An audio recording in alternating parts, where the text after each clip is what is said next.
Friends, welcome back to another episode of the Psychic Derailer podcast.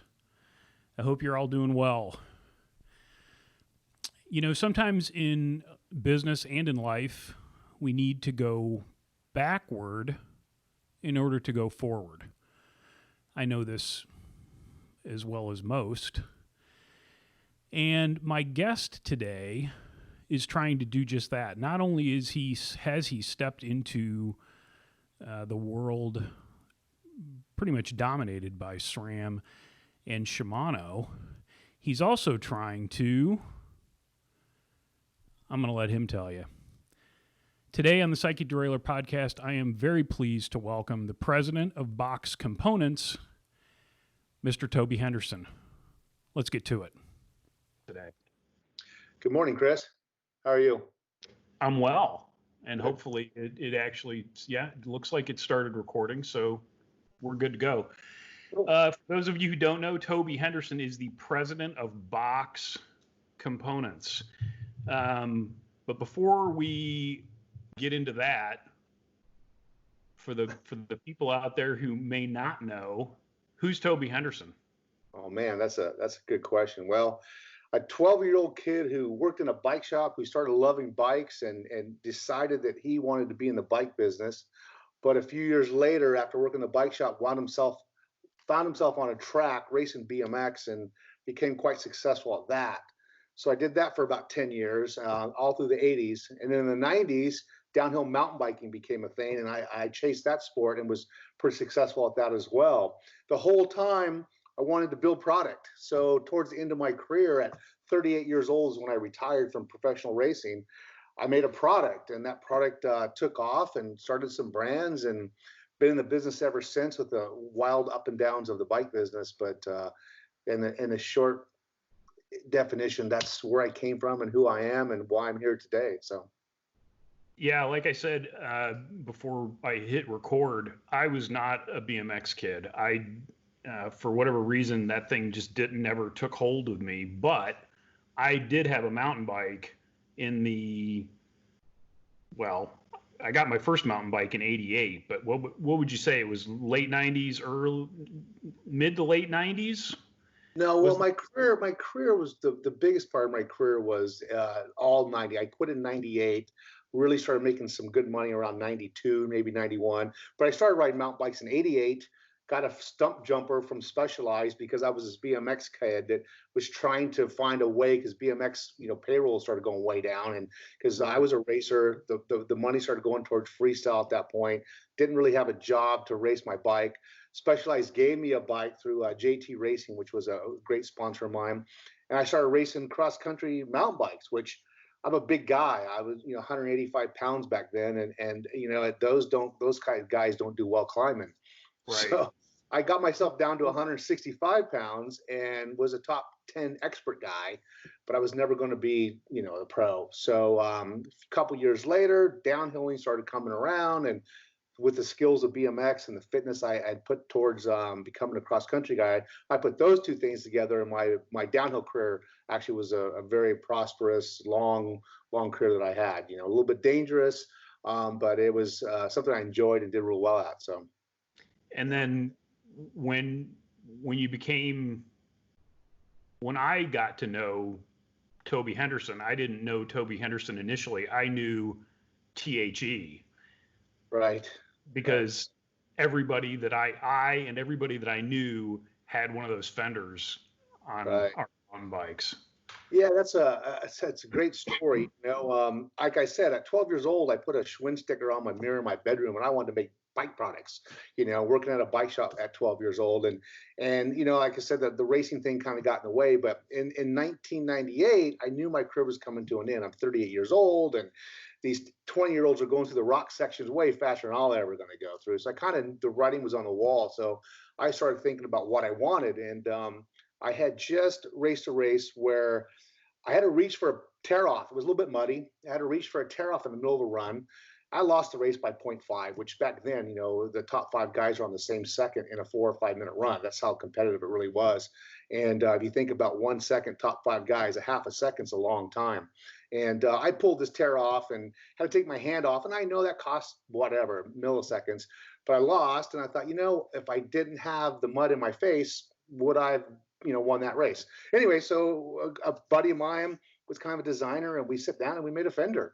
Took a while. We figured out how to do it cost effective. And next thing I know, the next 3 years, we sold 500,000 of them in 3 years. So yeah, it was a wild ride for sure. And the first 6,000 of them I cut by myself, by hand, with a pair of scissors. So, I did whatever it took to make the company work, right? And then one day they weren't cool, and we had to do some other things and started making different products. So anyway, that's how that all started. Yeah.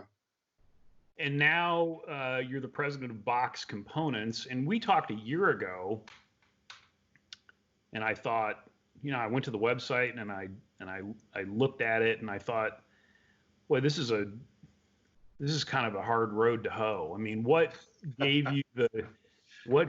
you the idea to step into the world that is, I mean, really the two juggernauts of Shimano and SRAM, and try to carve out a little space for yourself there?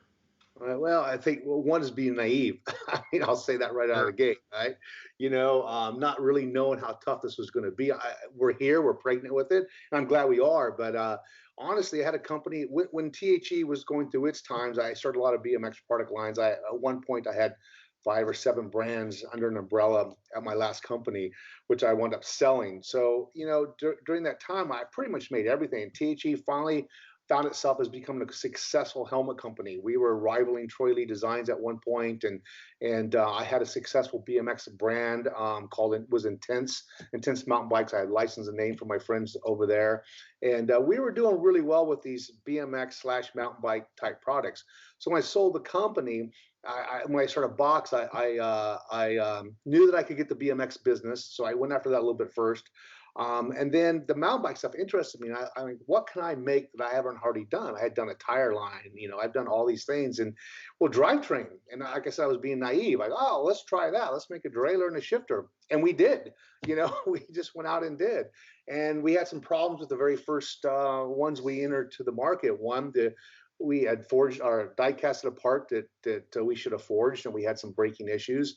And then we had some IP issues, and I don't want to talk about the other two guys, but we had some pretty hefty IP issues that we had to learn and go through. So that's, being naive. If I would have understood all that in the beginning, I probably wouldn't have done it. But now that we're here, like I said, we're pregnant with it. And, our goal is to build drivetrain and try to be a player in that market. And it's been a lot of work. We're 4.5 years into this.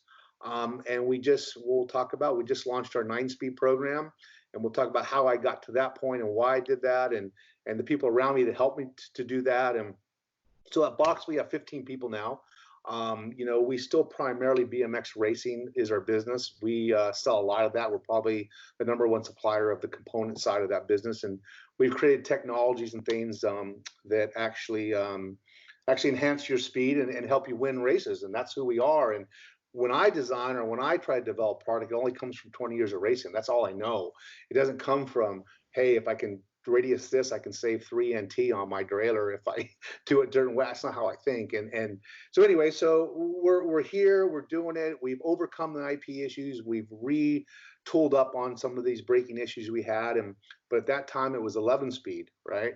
And 11-speed was hot. And by the time I fixed my 11-speed issues, 12 was here. And so I introduced all this. Yeah, I introduced all this 11-speed, which I try to push the fact that the chains are better and it's more reliable and these kind of things. But I just wasn't getting any traction with 11-speed. So and then of course we had IP issues that we started to worry about. So we sat back and thought, how are we going to compete against the two juggernauts, like you just said? How are we going to carve a niche? And if I had 5% or we had 5 or 10% of that business, we'd be a monster company, right? So we just thought, what can we do differently? And this is how the whole 9-speed platform became, reliable, durable, less shifting going on, and with a modern range. And we just said, we'll just carve out 5% of the business with that. And here we are today going at that. So, and that's really the thing that is probably the most intriguing. I know when toward the end of the run of my old store, which was kind of what I jokingly refer to as a cradle to grave, traditional bike shop, it just, the components and the parts just continue to get more and more complicated.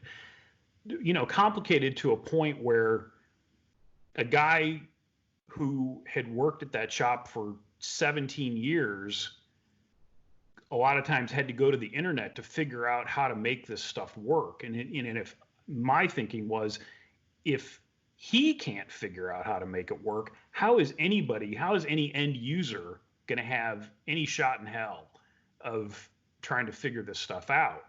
And, like you said, when we went to 10 speed, you saw a marked difference in drivetrain wear and chain longevity between 9 and 10.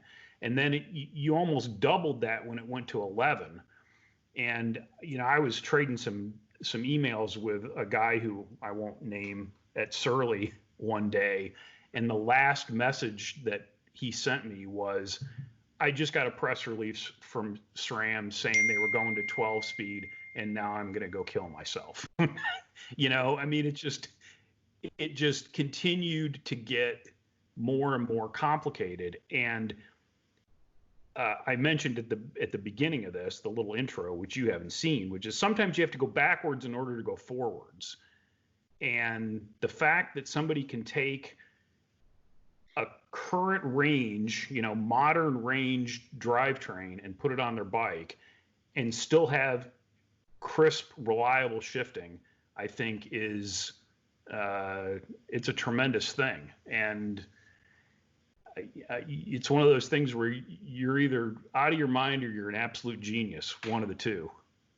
We don't know which one that is yet. We're hoping the latter for sure. We just found ourselves, we can't, being a small company with limited resources, we couldn't chase 12 speed. Here we are with 11 speed into the market, and we're not getting the sales that we would have had the 2 years prior if we would have not had the IP or the issues or the other issues that we had. And now we finally figured all that out, and 12 is the hottest thing. And from what I understand, I hear 13's on the horizon. So we thought, what are we going to do differently? And really, what was it about? It was about that big cog in the back. It was about one buy. And these are the things that people are asking for. They're not, it was a lot less. There is the question, how many speeds is there for sure? But it was more about, do I have a 50? Do I have a 46? Is it one by? How good is your clutch? And we think our clutch is probably the best in the market, honestly. So, we have a patent on that. So we are trying to play those games, right?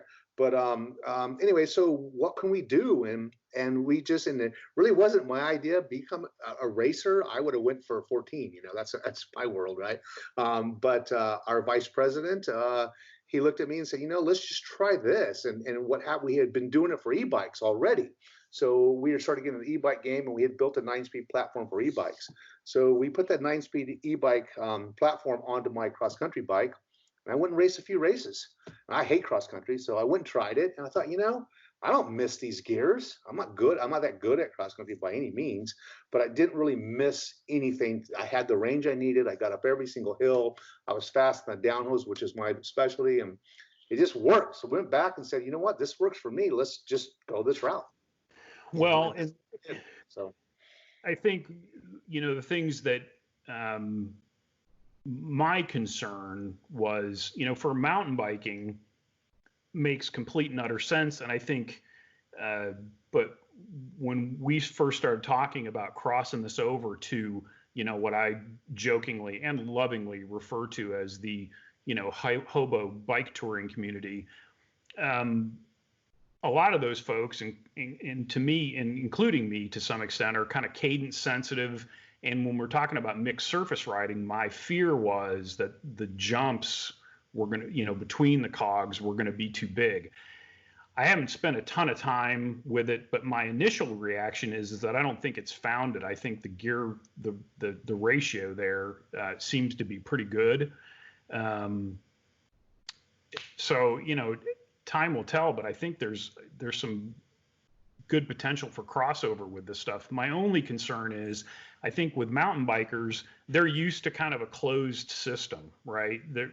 That's common for them. So, this derailleur with this shifter, Right. the touring community, they tend to like to hack things and fiddle and use different handlebars and different shifters and things like that. And that's going to be, I think, the challenge is, what kind of, cross compatibility do we have with this Prime 9 setup? Well, anything 9-speed, chain wise, all works together. A cassette is a cassette. I don't care what brand it comes from. If it's 9-speed spacing, it works. 9-speed chain, 9-speed cassette, it all works. We are Shimano based platform. Our pull ratios are similar to Shimano. So I don't want to say that a Shimano shifter and our derailleur or vice versa is the best. It works, but it's not. And for maybe someone who's not as meticulous as some other riders, it works just fine. And we have people doing it all the time. We sell a shifter and a derailleur separately all the time, and it's going to somebody and they're using it, right? Yeah, it is a Shimano-based platform. It is somewhat compatible with it, but obviously, if you put our 4 pieces together, chain, cassette, derailleur, shifter, it's going to be optimal, right? But Right. we do make a bar mount shifter for gravel bikes to take our shifter and put on a gravel bike, because we do see some potential in that. But as far as the road scene, we're just not ready to do that. We're not big enough to have the resources to build a whole road bike group at this point. But anyway, so yeah, I understand the concern, but so far I haven't really seen it to be an issue with anybody. People who want 9-speed and putting their parts together. I haven't seen a single call that said, "Hey, I bought my 9-speed shifter and it doesn't work with my Shimano derailleur." I haven't seen that call yet. So, okay, good. Yeah, it'd be nice if we can just hope that this thing blows up and you can fab some kind of a bar end shifter or something you could stick on a thummy to use right. as a shifter. Right. We've been trying different stuff, but it's like I said, it's resources and people. I have my guys R&D team doing other things. We had off topic a little bit. We had bought stealth hubs a while back, and that's a pretty big project on itself as too. And I don't know if you're familiar with that, but it's a silent coasting instant engagement hub program that we're working on, and that's in BMX is real successful. And we're going to launch the mountain bike stuff in the near future. So we're limited on what we can do. So taking a thummy and Right. making it work. Yeah, there's only so much time. We got to go ride these things for hours and days and stuff. So it's a tough to do it all. Sure. Well, yeah, we gotta blow this up first and get everybody on it, and then Right. and then we can do it. Yeah.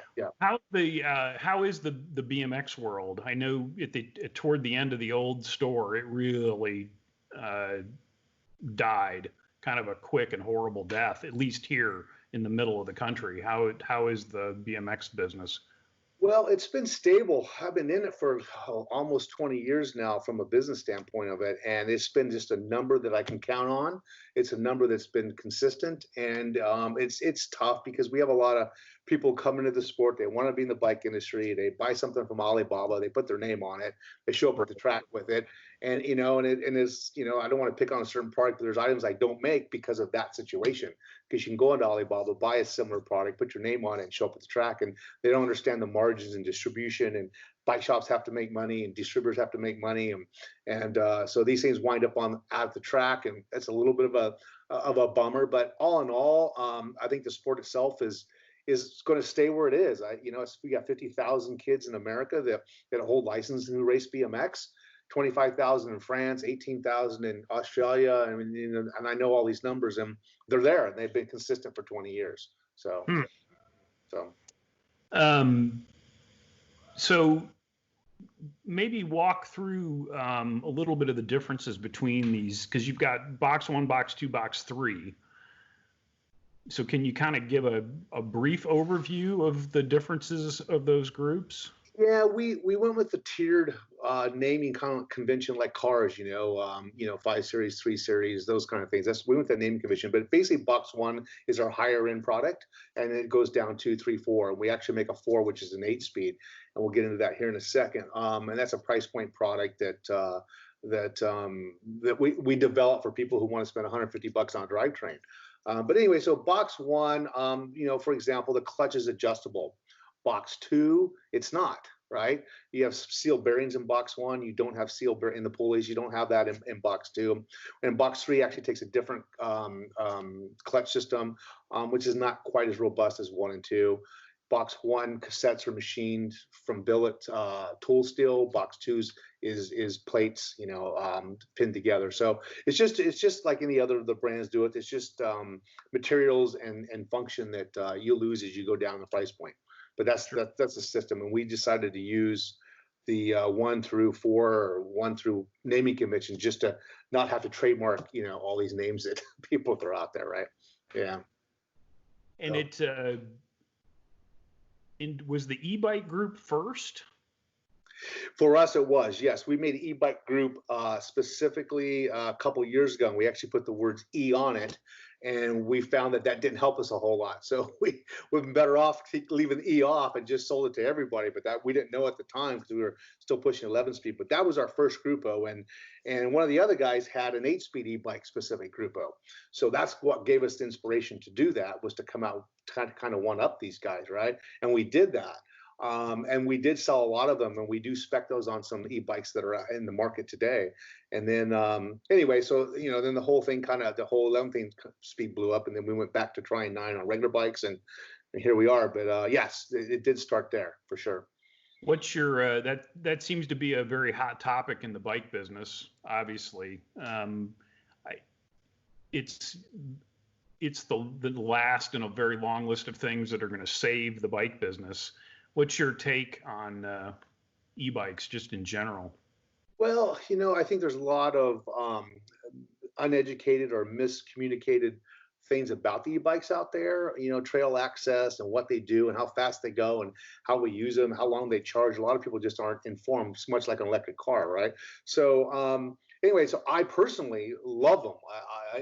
I'm old and I don't like to climb anymore, and I'm getting heavy, but I can still jump and I can still rail downhill and I can do these things. But to get to the top of the downhill, how do I get there? I need a chairlift or I need an e-bike to go have what I deem as riding my bike fun, which is jamming down a mountain, right?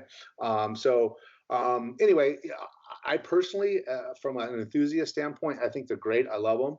I think they're, once the adoption of trail access and people get to understand them more, I think people are going to enjoy them more. I know stories of Europe where some of the ski resorts are finding families that can ride. They do the rental programs. Austria is one of them. They do rental programs at ski resorts.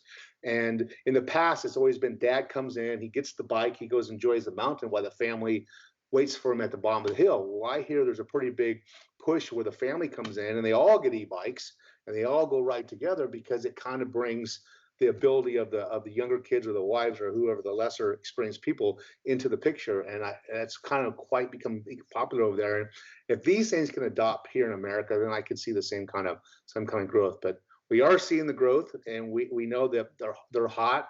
About saving the bike industry, I don't know. There'll be something in 5 years differently to do that. But anyway, I enjoy them very much myself personally. So yeah, I think there was this whole backlash against them initially. Is everybody wants to say well, it's cheating, and it's like I went on I was a Trek dealer in my last store, and I took one of their Trek travel trips, and we went to Tuscany, and there was a couple on the trip, and the man was a very enthusiastic rider, and his wife was not. And Trek had just come out with what I think they called them Ride Plus bikes, and it was it was a very early version of an e-bike, and they got one of these bikes sent over for her. And we were at lunch during one of the days, and I asked her how it was going, and she just looked at me and said, if I didn't have this bike, there's no way that I'd be able to do this. I mean, there's no flat ground in Tuscany. It's like this the entire time. So I don't know how, 5 years later, some of us have forgotten that part of it. But I think anything that makes it more accessible for people to get out and enjoy their bike is a good thing. just cities and land managers just need to figure out how to deal with them. Right, right. No, that I think that's it. And I do go to the People for Bikes, meetups where we talk about that, and we meet with land management, and from what I can say, and I don't know if saying out loudly, but I can see that the guys who actually control the land, who the rangers that are on the land, actually enjoy the bikes and actually use the bikes. It's above them that they can't get this point across that the bikes are somewhat fine for use on these roads. I think it's some people nailed it right out of the gate as a motorcycle, and they don't know how the bikes perform, so they just said, let's stop and see how this all pans out, which there hasn't been much movement for a while on that. But we've had the same experience in my own home where my wife was not a bike rider, and we have a tandem, and she would ride that. The only way she really wants to ride is on the back of the tandem with me, and that becomes, I like to ride a long ways, and it's not her thing. And got her an e-bike. She actually beats me up the hills now, and she loves riding her e-bike. So she'll ride anytime I ask her to go. Where before it was tough to get her on the bike with me. So it does bring, I think it does bring that together. We luckily now have some trails here near the home that we can go on that are legal, and so we get to ride quite a bit. But yeah, I think that we just need more education, like I said earlier, to get these things to be more accepted for sure. So yeah, right. So how do we push the 9 is fine? How do we make this a trending life hashtag? Well, it's funny. We thought, what percentage of the people are who going to shun us, and what percentage of the people are going to get on board? And we thought, hey, 5-10% of people get on board, it'd be great. So our last time we were actually allowed to leave the house, we went to Sedona, right, mountain bike festival. We drove a couple vans out there, and we set the big booths up, and myself and our marketing department was there, and I do talk to everybody, but I kind of listen what's going on. And a couple cross country guys walk up, I need 12 or whatever. But you know what? It was 90+% of the people who walked in liked the idea. I'm like, well, here we go. And I think that our price points are very competitive. I said, we have them all the way down to $155 for the 4 parts. So, which is the 8-speed, but for $279, you can get into a very reliable with a good clutch program, which is a shifter, chain, cassette, and derailleur. So you can get into this thing for a couple $100. So getting more people involved, I think right now we are experiencing the OE thing. I think that we need more OE spec. So when it winds up in a bike shop like A1, that people see it on the floor, the mechanics become more comfortable with it, the salespeople become more comfortable with it, and then I think we'll see a lot more of it. But getting on bikes is a whole nother, I don't want to say it's political, but it's a very difficult thing to convince a major bike supplier to take a newer company like us on. And the last thing we want to do is not perform for them and have their bikes delayed, which costs them money. So these are the things that we have to do as a company to prepare and be good at. And so we're taking on, we do got some OE spec, we're taking some smaller accounts on, and we're finding out that it's still a difficult challenge to move a product that's in Taiwan to China and get paid. And, it's a lot to all this. And, a lot of the assemblers have left China. So now we're looking at other countries that we have to supply to. So that's a whole thing in itself that's very difficult for us to grasp and learn as a young company. But we're learning it and we're doing it. And we'll get more and more of those guys each year. And I think that's the biggest way that we can make an impact with this, is to be always spec'd on the bikes. So. Yeah, and I think there's an opportunity for us at the shop level to maybe start a bit of a grassroots thing as well. And I wasn't going to bring it up, but since you brought it up, how his life in the quarantine zone, how you holding up out there? Well, we're doing okay. Yesterday wasn't the best, but our orders were very consistent. And luckily in BMX, we had a big shift in the sales channels last year, where there was a lot of jumbling going on last year. We lost some big accounts, and so we were forced to somewhat sell online direct. And we were set up as to be a B2C supplier, because we were already doing B2B. So we kind of hit that switch last year for BMX, and we've been able to stay at the same number, like I said before, BMX, there's a number that we can supply to. It's a good number, and we're doing that. So the B2C thing, it actually has picked up, and we're selling a lot of that. So the 9-speed stuff, which we just started shipping you got one of the very first ones that we were comfortably in a box going out to people. So we're doing that now, and I think that if this wouldn't have happened, we would have been a lot better off. But we are selling the product. We are getting distributors to buy it. We are selling direct, and we get bike shops calling about it from all parts of the country regularly, though. And then we get the occasional B2C guy who knows about us, who wants something in Norway or Russia, and they order from us direct online, and we ship the product. So we're getting by. It's not easy, but we'll weather through this storm, I think. So yeah, I've told a couple people in the last couple days is that we had it very good for a very long time. Right. We didn't have to deal with, anything like this. And, this too will pass. And right. Hopefully we're going to continue to talk to everybody after it's all over. Right. I know some BMX companies are taking a bit of a beating, the smaller guys, because they didn't have they didn't have the infrastructure that we have in that sport to supply. Right now, the BMX tracks are shut down, so that does definitely hurting us. No one's out buying $400 carbon fiber forks right now because there's no place to ride them. But we are still selling a lot of product. I think the kids are getting ready to have the bikes ready, so when they do open up the tracks again, the bikes are prime and ready to go. But we might lose some people along the way, but hopefully that's not going to be us, right? Right. Yeah. Well, exactly. What else can you tell the people? Well, I think that I think that we started talking a little bit about the Hobo Cycling thing, and I didn't even know that was a thing until you brought it up, and I did a little research on it, and like, wow, this is a real thing, I don't know how people out there in the world are going to feel about the moniker that I've given them, but hopefully they'll be okay with it. Well, I didn't really understand what it meant, but now I get it, and I think that those guys, if you're not working, you're on your bike. Those are the kind of guys that are out riding right now.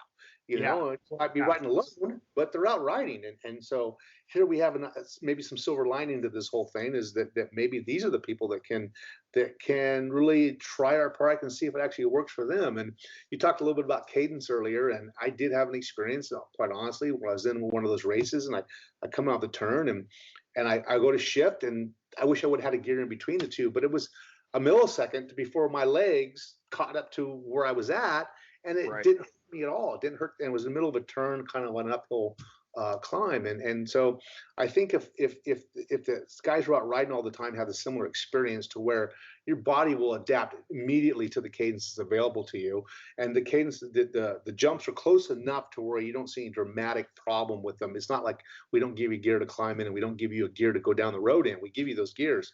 I think that these guys are out riding all the time, and maybe word of the mouth with this group of cyclists that we might get some traction there as well, which, I don't mind going out and spend all day on my bike with some packs and, go down the beach and stuff like that. So, because we are close enough to the beach, and that's my normal ride is to the beach and back from here. So, that might be something that'd be good for us. So, yeah, I think that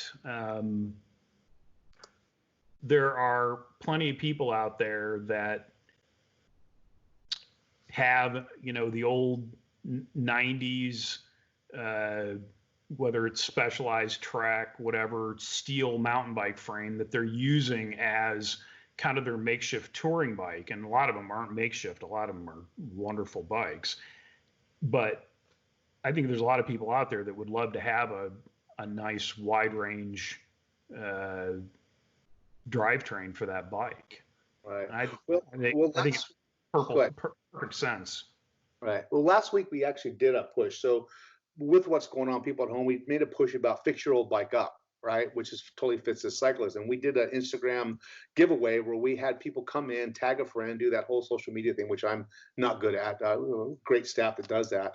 And we had more people engage with that post about fixing their bike up. You send a picture of your bike that you're going to fix up, and we look at the bikes, and we asked for name your bike. Was kind of funny, like, what do you call your bike, Sergeant Carter, whatever, and got this old old bike that's camouflage, and we name them, and then we're going to pick top 10 people and give away some drivetrain. And with the interaction and engagement we have with that, which is still going on right now, so you can go over to Box MTB at Instagram and see that, right? And those are the ways I think we're trying to get the people involved, and it is about fixing up these bikes you just spoke about.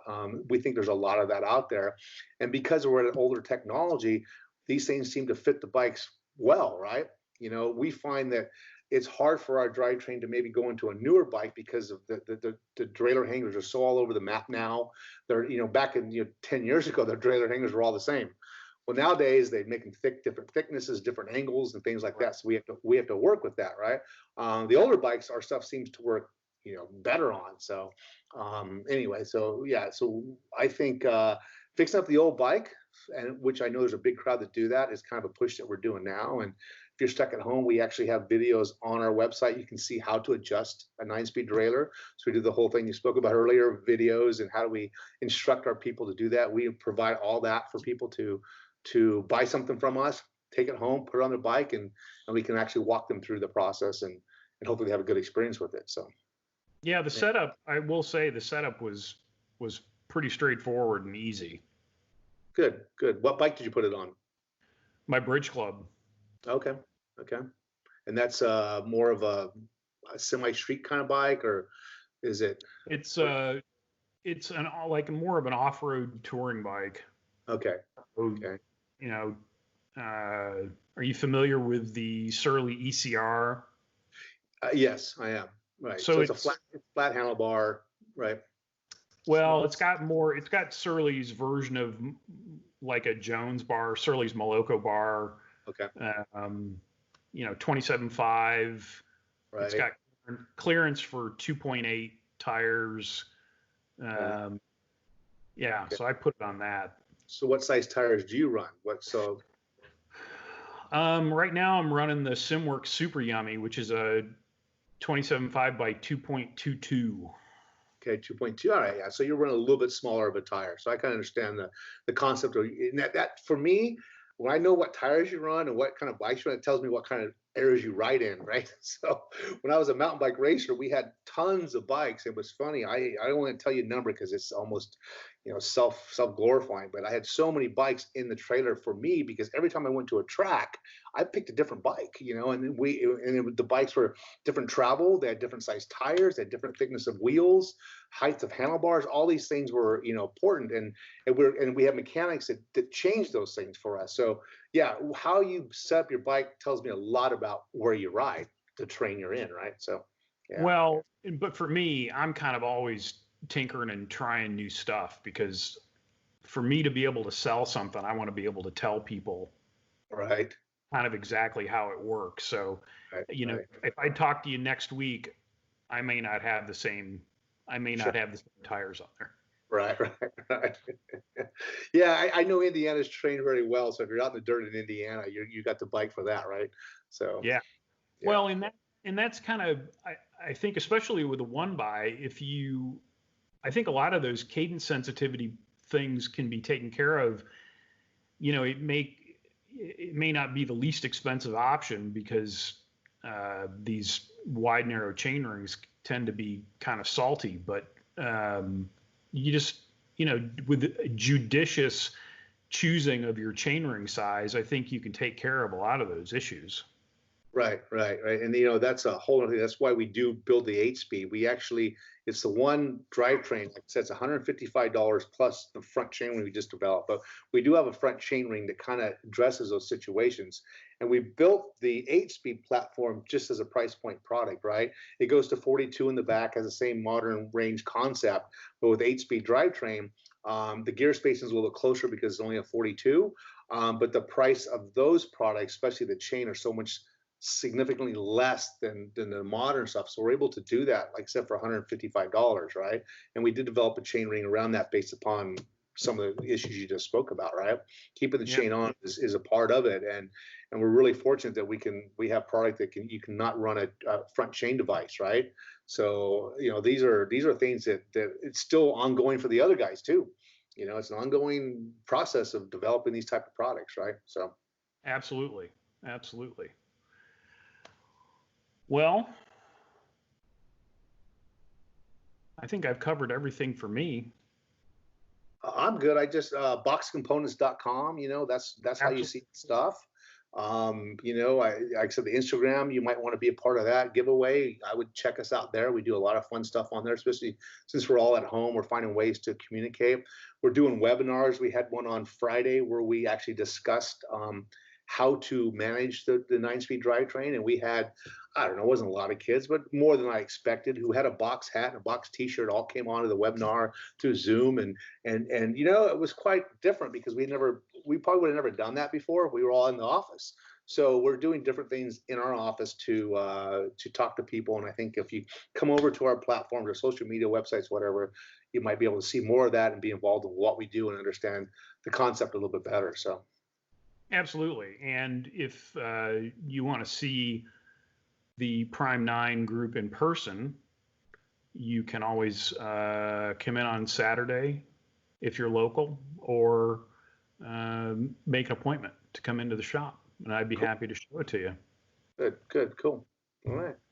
Well, Chris, I think I appreciate your time and your listeners' time, and glad for having us on the show. Appreciate that. Yeah, I really appreciate it. It was good talking to you. And for the rest of you, until next time, be nice, work hard, ride bikes, play music when you can. I'll talk to you soon.